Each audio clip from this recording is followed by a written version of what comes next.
Hey everyone, welcome to Lo-Fi Yoga. Today's class will be 30 minutes of yin yoga for the ankles, feet, and lower legs. For today's practice, you may need 2 blocks and a strap, or you could use a belt instead. Start by coming to hands and knees. We'll be going into a toe squat first. Curl the toes under so you're coming onto the pads of the toes. You may need to pull your pinky toe out a little bit if it's curling under and uncomfortable. The first variation of this pose is to just stay with your hands under your shoulders. This is enough. Stay here. This pose can get pretty intense over time. If you want to go a little further, you can start walking the hands back a bit and bringing a little bit more weight to rest on the heels. If you'd like, you can let your hips sit on your heels and you can let your hands rest on your thighs. Try keeping the spine long here so you're lifting out of the lower back, ribs are hugging in, shoulders are rolling down and back, and relaxing through the neck and the jaw and the face. If you find it hard to take a deep breath or to stay still, you may need to back out of the pose just a little bit. You want to be at a level 4 or 5 of intensity.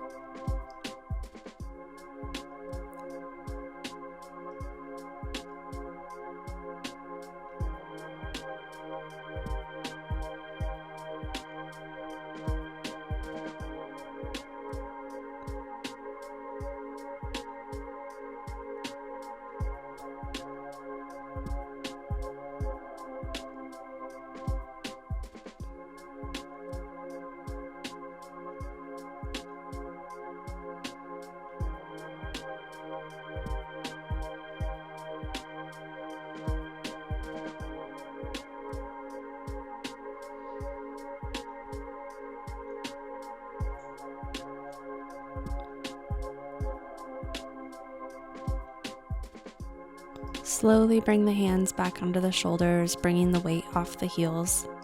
It may feel good to bring the tops of the feet to the mat and maybe tapping them a few times.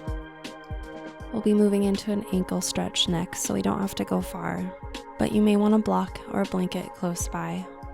With the tops of the feet to the mat, start to bring your weight back onto your heels. You can use a block to prop the hips up if the heels are too far away. And you can also bring a blanket to rest under your knees. As you walk your hands back, finding the variation that works for you today. Keep lengthening through the lower back, keeping the spine long. Chest is slightly lifted with the shoulders rolling back. Use your breath to keep you calm.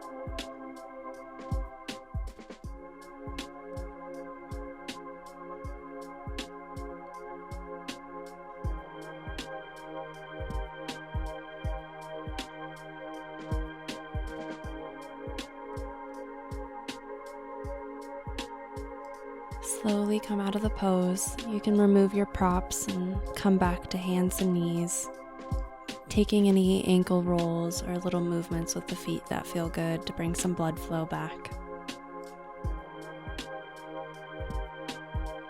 Making our way to a yogi squat. You can widen the feet a little bit so they're just a little bit wider than hip width distance.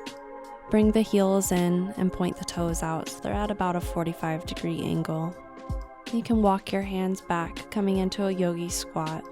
For a little more support, you can place a block underneath your hips, either on the first or the second level. And it's okay if your heels come up off the ground.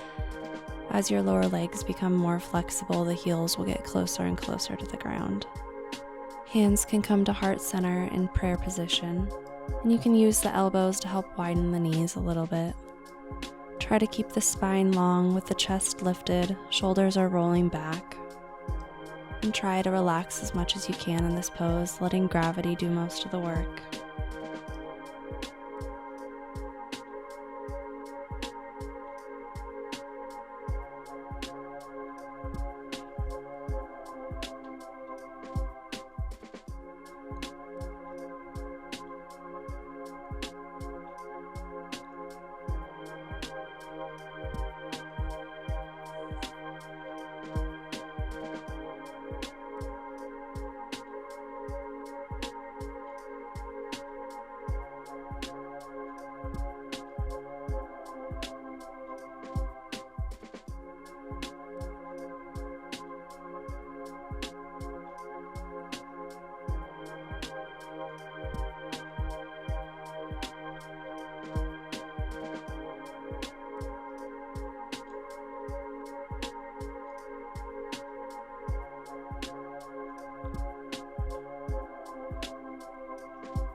You can release the hands to the floor, slowly bringing the hips up towards the sky. We'll be coming into a forward fold.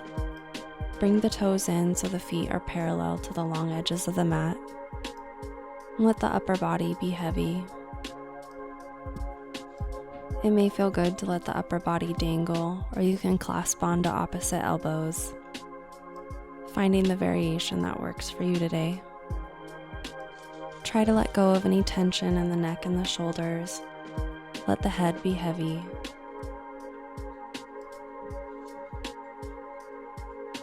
Make sure you have a soft bend in the knees so you're not hyperextending the joints. And it's more than okay to have a deep bend in the knees. That's what I'll be doing here today, to get a little bit deeper into the lower back.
You can bend into the knees a little bit more, bringing the hands back to the mat.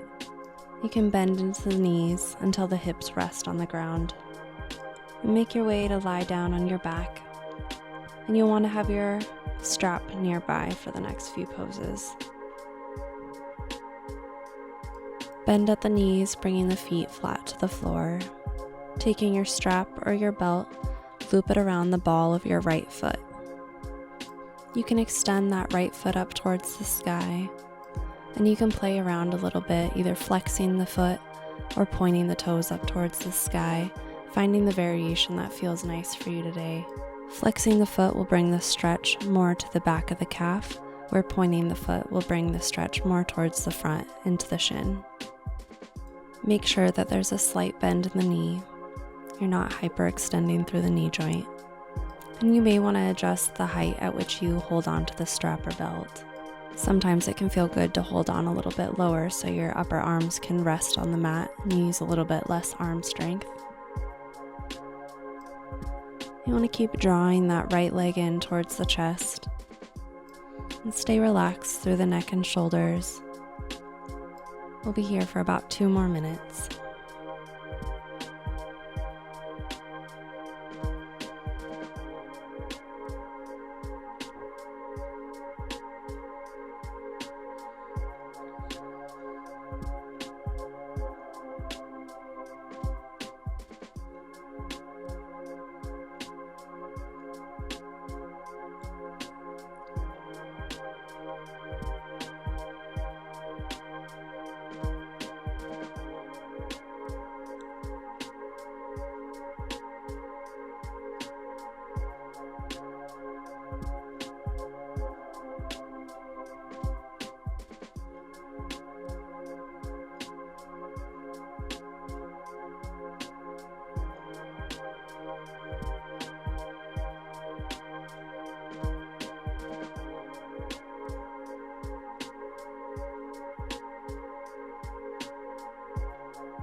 See if you can draw the right leg in a little closer to the chest for these last few breaths.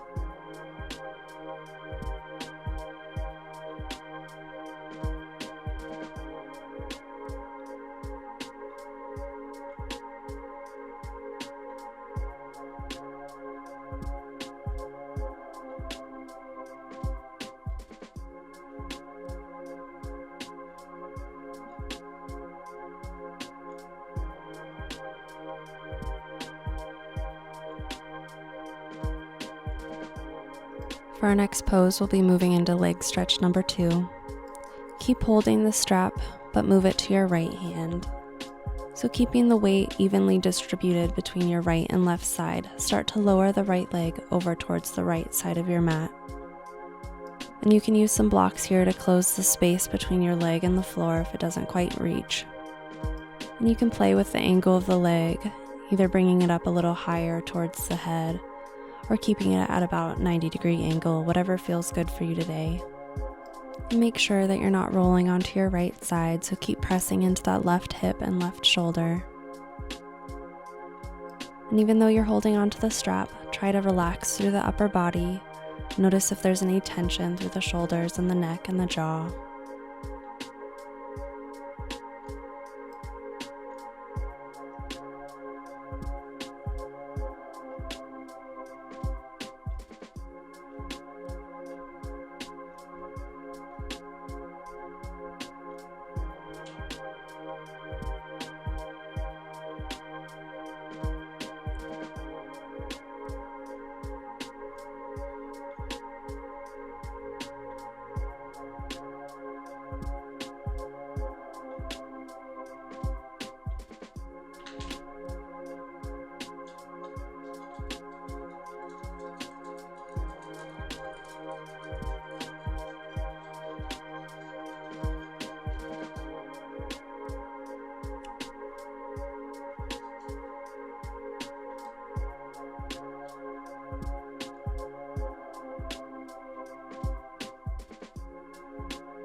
Using some arm strength, help your leg back up to center.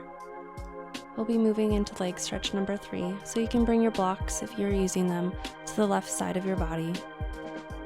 Using your core strength, start to move the leg over to the left side of your body.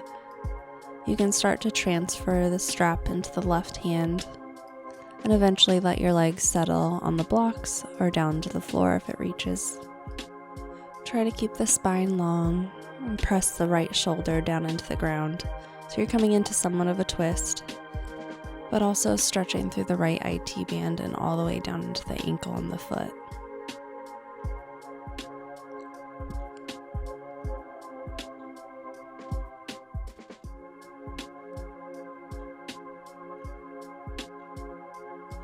Try to relax as much as possible, letting gravity do most of the work.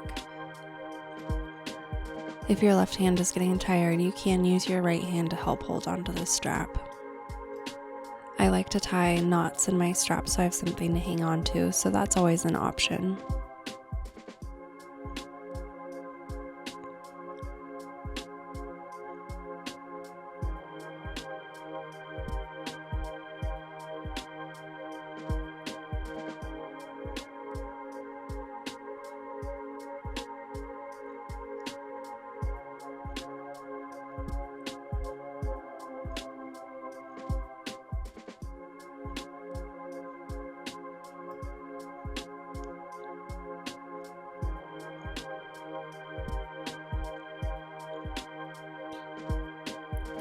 Try to breathe into the sensation you're feeling.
Using core strength and the strength of your arms through the strap, start to bring your right leg back up to center. It might feel good to draw the knees into the chest for a minute, maybe rocking side to side. Before we move on to the other side, bring your feet back down to the mat, bending at the knees. You can bring your feet to the outside edges of your mat. We'll be moving into some windshield wiper legs, so just drop your knees from side to side, stretching through the hips and the shoulders, resetting the hips. When you're ready, we'll move on to the other side. You can loop the strap around the ball of the left foot and extend that left foot up towards the sky. You want a soft bend in the knee, never hyperextending, and start to draw that leg in towards the chest. You can play around with the flexing or pointing of the foot, depending if you want the stretch to go more into the calf or into the front of the shin.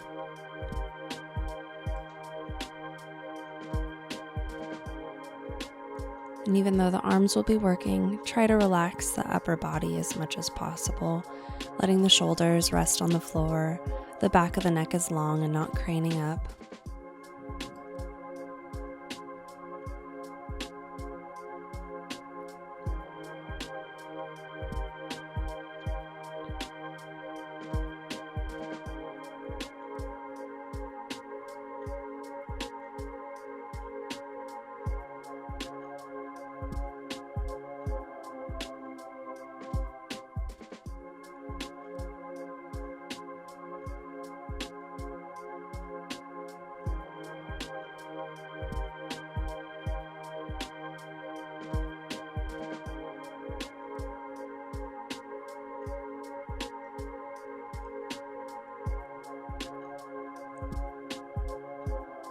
Try to draw that left leg in a little closer for these last few breaths.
We'll be moving into leg stretch number 2 on the left side.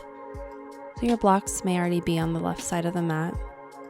And slowly using your core and the strength of your arms through the strap, Start to lower that left leg open towards the left side of your mat.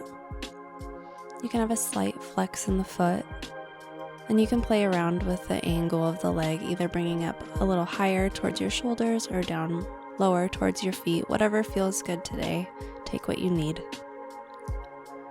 Try to keep the right side of your body pressing into the mat, so that way you're not rolling completely onto your left side.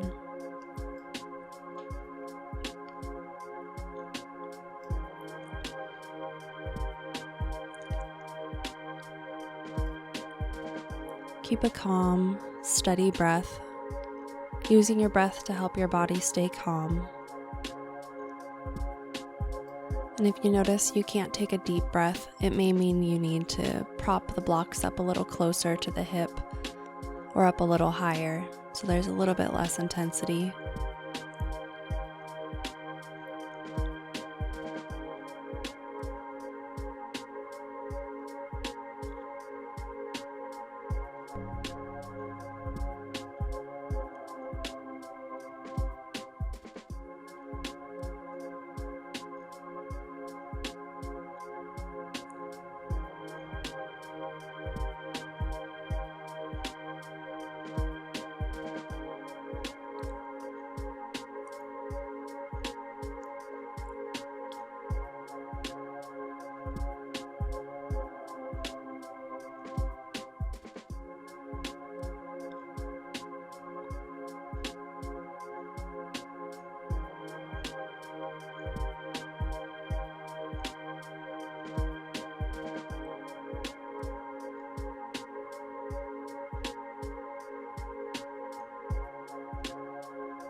Slowly start to bring that left leg back to center.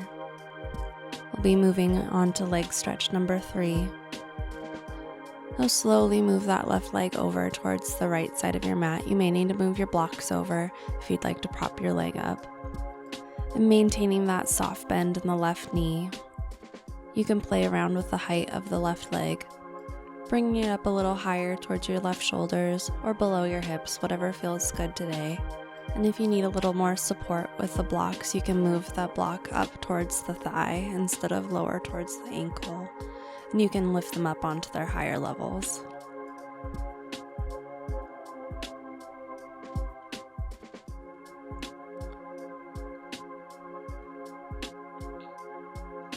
Keep pressing that left shoulder into the mat, keeping the spine long, breathing into the twist.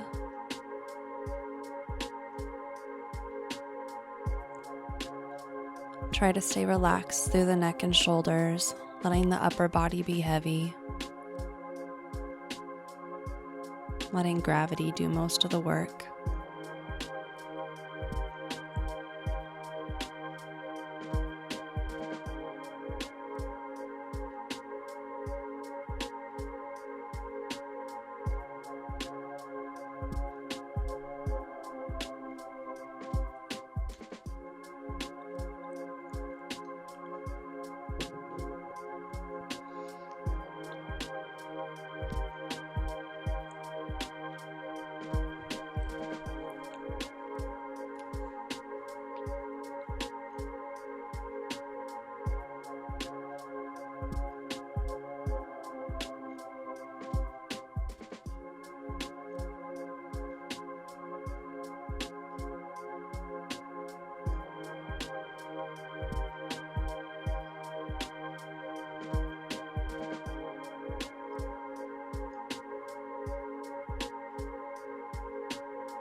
Start to bring that left leg back up to center using your core strength and the strength of your arms.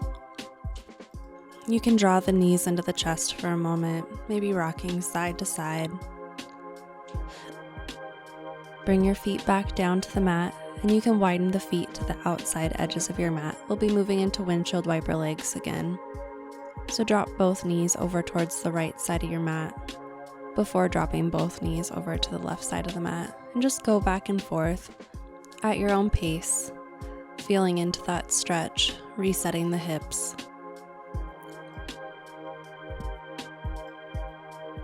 And when you're ready, extend your legs and your feet out long for shavasana, our final resting pose. You may need to roll the shoulder blades down the back a little bit and untuck the tailbone so the lower back is comfortable. Palms are facing up and your feet are rolling open. And just start to notice your breath. Don't try to change the rhythm or the depth. Just notice that natural flow. Maybe noticing any differences in sensations versus the beginning of the class.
You can start to deepen your breath, maybe making some little movements with the fingers and the toes, gradually making bigger movements, maybe shaking your head from side to side. When you're ready, you can roll onto one side, using your arms to help you up to seated. Thank you for practicing with me today. If you liked this class, please let me know in the comments below. And if you'd like more free yoga videos, please subscribe to this channel. I put out a new yoga class once a month. Namaste.